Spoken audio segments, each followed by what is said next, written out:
मामा ना मैं तुम्हारी मामा हूँ ना तुम्हारा हमसे कोई ताल्लुक है। तुम अपनी इस्लाम लाइफ में खुश हो। जिसको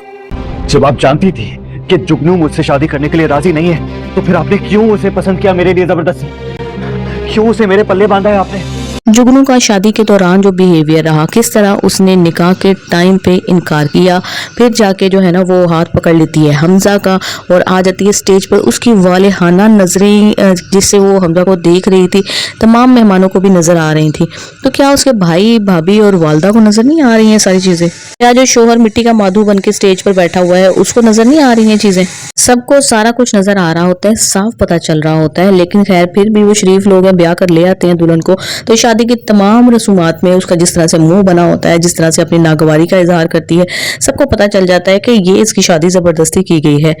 और बाकी की रही सही कसर दूल्हे को कमरे में जाकर पता चल गई होगी कि जिस तरह से उसने कम्युनिकेट करने की कोशिश की होगी, जिस तरह से आगे से जुगनू का बिहेवियर होगा। तो खैर जी वो उसकी भाभी को कॉल करता है कि आपको जब पता था कि जुगनू पसंद नहीं करती, मुझे किसी और को पसंद करती है, तो आप लोगों ने किस तरह से जानबूझकर ऐसी लड़की को जो कि शादी करना ही नहीं चाहती उसको मेरे सर पे तोप दिया है, मेरे सर पे सवार कर दिया है। भाभी तो हैरान और परेशान हो जाती है कि इसको तो एक रात में ही पता चल गया कि जुगनू के तमाम जज्बात का हम जो उसको बच्ची बच्ची समझकर इग्नोर कर रहे थे, लेकिन उसको तो सारी चीजें पता चल गई हैं। जब वो रिश्ता लेके इनके घर जाते थे, जब वो दुल्हन बनी हुई स्टेज पर थी या मेहंदी की रसूमात में, इस बेवकूफ को तो उसी टाइम पता चल जाना चाहिए था कि जब वो अपनी मायों की रस्म में अपने दूल्हे के साथ बैठी हुई थी और किस तरह बेखुदी के आलम में जो है ना वो हमजा को देखे जा रही थी, तब इसको समझ नहीं आ रही थी। इंसान की नजरों से उसका वालेहानापन बिल्कुल वाज़ेह नजर आता है, जिस तरह से वो एक्सप्रेशन दे रही थी, लेकिन किसको कुछ समझ नहीं आई। या लोगों ने इग्नोर किया कि चले जी बच्चियां जैसे शादी के मौके पर थोड़ी सी उदास होती हैं तो ये इस तरह से उदास है,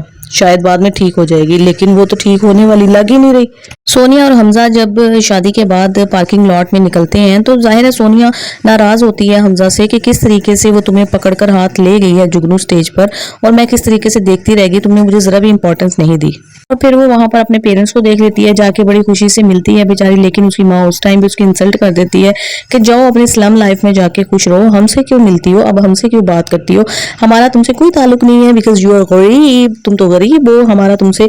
ताल्लुक रखना बनता ही नहीं है क्योंकि हमारी कुछ और सोसाइटी है, तुम्हारी कुछ और सोसाइटी है। यानी वो औरत हर मौके पर अपनी बेटी को नीचा दिखाती है और बिल्कुल भी माफ करने के लिए उसको तैयार नहीं है, क्योंकि उसने अपनी बच्चियों के लिए ख्वाब देखे थे कि जिस तरह मैंने मेहनत करने के बाद इतनी दौलत हासिल की है, अपना एक लाइफ का स्टैंडर्ड बनाया है, इसी तरह से मेरी बच्चियों की सोच भी होनी चाहिए, उनका लाइफ का स्टैंडर्ड भी मैं बहुत अच्छा रखूंगी। लेकिन बच्चियों में मटीरियलिस्टिक मेंटालिटी नहीं थी, तो उसने बेचारी ने मोहब्बत को देखकर शादी कर ली, लेकिन अब वो माफ नहीं करेगी इसको।